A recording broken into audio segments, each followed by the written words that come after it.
అందరికీ నమస్కారం అండి. నా పేరు నేదునూరి వీర్రాజు. నేను రాష్ట్ర తెలుగుదేశం పార్టీ హెచ్ఆర్డీ కమిటీ సభ్యుడిగా పనిచేస్తూ ఉన్నాను. ఈరోజు నాడు వైఎస్ రాజశేఖర రెడ్డి గారు ముఖ్యమంత్రిగా పనిచేసిన సమయంలో వారి కుమారుడైనటువంటి ప్రస్తుత వైఎస్ఆర్సీపీ అధినేత జగన్మోహన్ రెడ్డి గారు వేల కోట్ల రూపాయలు అవినీతి చేశారని, ప్రజా సొమ్ముని దుర్వినియోగపరిచారని ఈడీ 11 కేసులు పెడితే, ఆ సిఐడి వారు అనేక కేసులు పెడితే, పోలీసు వారు అనేకమైనటువంటి కేసులు పెడితే, ఆ కేసుల్లో A1 జగన్మోహన్ రెడ్డి గారు అయితే A2 విజయసాయి రెడ్డి గారు. జగన్మోహన్ రెడ్డి గారు చేసేటువంటి ప్రతి అవినీతి కార్యక్రమంలోనూ విజయసాయి రెడ్డి గారు బాగా ఉంటుందనేటువంటి విషయం ఈ ఆంధ్రప్రదేశ్ ప్రజానీకానికి సుస్పష్టంగా తెలిసినటువంటి విషయాన్ని తెలియపరుస్తూ, ఈరోజు విజయసాయి రెడ్డి గారు,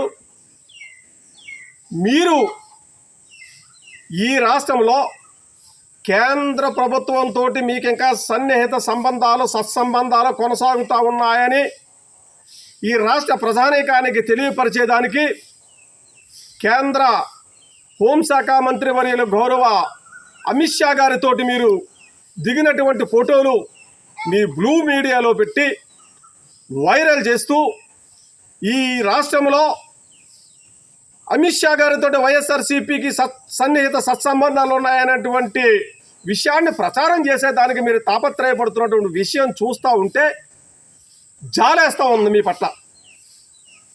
ఎందుచేతనంటే, మీరు ఈ మొన్న సార్వత్రిక ఎన్నికలలో 2024లో జరిగిన సార్వత్రిక ఎన్నికలలో ఈ ఆంధ్రప్రదేశ్ ప్రజానీకం మీకు కేవలం మీ పార్టీకి 11 మంది శాసనసభ్యుల్ని, కేవలం 4 మంది పార్లమెంటు సభ్యులు మాత్రమే ఇచ్చినటువంటి విషయాన్ని మీరు గుర్తెరిగి విజయసాయి రెడ్డి గారు, ఈ యొక్క 2 నెలల కాలంలో మీ దగ్గర గెలిచినటువంటి పార్లమెంటు సభ్యులు ఎవరైతే ఉన్నారో వారు ఎన్డీఏ ప్రభుత్వం యొక్క పనితీరును మెచ్చుకుని మీ పార్టీని వదిలి తెలుగుదేశం పార్టీలో చేరేందుకు ప్రయత్నాలు చేస్తున్నారనేటువంటి విషయం మీరు గమనించి, కేవలం మీ ఎంపీలని తెలుగుదేశం పార్టీలో చేరుతారేమో అనేటువంటి ఒక ఆందోళనతోటి మీరు అమిత్ షా గారితోటి దిగినటువంటి ఫోటోలు సోషల్ మీడియాలో వైరల్ చేస్తూ, మీ బులుకు మీడియాలో వైరల్ చేస్తూ ఈ రాష్ట్ర ప్రజానీకం యొక్క దృష్టి మరలుస్తూ ఉన్నారు. అదే కాకుండా మీ పార్టీ అధినేత జగన్మోహన్ రెడ్డి గారు బాబాయ్ హత్య ఏదైతే ఉందో, ఆ హత్యకు సంబంధించి మీ మీద ఉన్నటువంటి అనేక కేసులు ప్రతిరోజు కూడా విచారణకు హాజరయ్యేదానికి కోర్టులు ఆదేశించినటువంటి సందర్భంలో వీటన్నిటి నుంచి తప్పించుకోవడం కోసం మీరు చేస్తున్నటువంటి కుయుక్తులుగా ఈ ఆంధ్రప్రదేశ్ ప్రజానీకం చర్చించుకుంటా ఉందని చెప్పేసి విజయసాయి రెడ్డి గారు మీకు తెలియపరుస్తూ ఉన్నాను. అదే కాకుండా మీరు మీ మీద విశాఖపట్నంలో 100 కోట్ల ఎకరాలు భూదందా చేశారు మీరు అని చెప్పి మీ మీద ఒక భయంకరమైనటువంటి ఆరోపణ ఉంది. ఆరోపణ అయితే కదా, అది వాస్తవం అని కూడా మరి అనేక పత్రికలు తెలియపరిచాయి.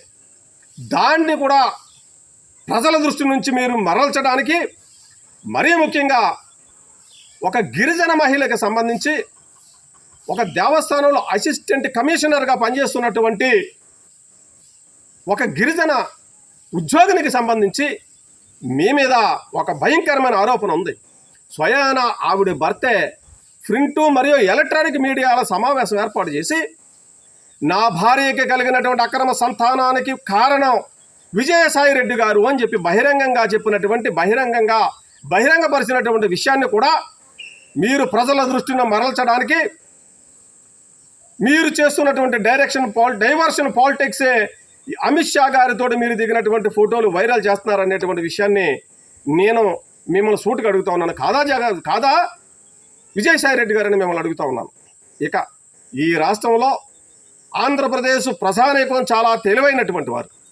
మీరు చేస్తున్నటువంటి అకృత్య దుర్మార్గమైనటువంటి పాలన, అభివృద్ధి లేని పాలన, మోసపూరితమైనటువంటి పాలన, కేవలం మీరు దోచుకోవడానికి మాత్రమే పరిమితమైనటువంటి మీ పాలనని చేత్కరిస్తూ కేవలం 11 సీట్లు ఇచ్చినటువంటి విషయాన్ని కూడా మర్చిపోయి మీరు ఇంకా ఈ రాష్ట్రంలో మేము అధికారంలో ఉన్నామనేటువంటి విధంగా ప్రవర్తించడం అనేటువంటిది ఖచ్చితంగా మీ యొక్క మానసిక స్థితి మీద నాకు అనుమానం కలుగుతూ ఉంది విజయసాయిరెడ్డి గారు. ఇకపోతే ఈ రాష్ట్రంలో శాంతి భద్రతలను కాపాడి ఆంధ్రప్రదేశ్ ప్రజానీకానికి సుపరిపాలన అందించడానికి, అభివృద్ధిని శరవేగంగా ముందుకు తీసుకెళ్ళడానికి ఈ ఆంధ్రప్రదేశ్ రాష్ట్రంలో ఉన్నటువంటి ప్రభుత్వం గౌరవ మాన్యశ్రీ నారా చంద్రబాబు నాయుడు గారి నేతృత్వంలో, వారి ముఖ్యమంత్రిత్వంలో పవన్ కళ్యాణ్ గారు, లోకేష్ బాబు గారు చక్కటి పాలన చేస్తూ ఉన్నారనేటువంటి విషయం మీకు మింగుడు పడక, భవిష్యత్తులో మనకి ఈ రాష్ట్రంలో ఖచ్చితంగా నూకలు చెల్లాయి, రాష్ట్రం నుంచి ఆంధ్రప్రదేశ్ ప్రజానీకం మన పార్టీని తవురు కొడతారనేటువంటి విషయాన్ని మీరు గుర్తెరిగి ఎన్డీఏ ప్రభుత్వంలో కీలకమైనటువంటి అమిత్ షా గారితోటి మీరు దిగినటువంటి ఫోటోలు వైరల్ చేస్తున్నారు తప్ప మరొకటి కాదు. ఈ ఆంధ్రప్రదేశ్ ప్రజానీకం తెలివైన వారు మీరు చేస్తున్న కుయుక్తుల్ని గమనిస్తూ ఉన్నారు. ఖచ్చితంగా భవిష్యత్తులో ఈ రాష్ట్రం నుంచి పూర్తిగా మీ పార్టీని తుడిచిపెట్టడానికి ఆంధ్రప్రదేశ్ ప్రజానీకమైనటువంటి మీ అందరికీ కూడా చేతులెత్తి వేడుకుంటా ఉన్నాను. ఈ దుర్మార్గమైనటువంటి ఈ యొక్క ధృతరాష్ట్రుడు పాలన గతంలో చేసినటువంటి వైసీపీ పార్టీని ఆంధ్రప్రదేశ్ రాష్ట్రం నుంచి సాగనంపాలని చెప్పి మిమ్మల్ని సవినీయంగా శిరస్సు ఉంచి కోరుతూ సెలవు తీసుకుంటా ఉన్నాను.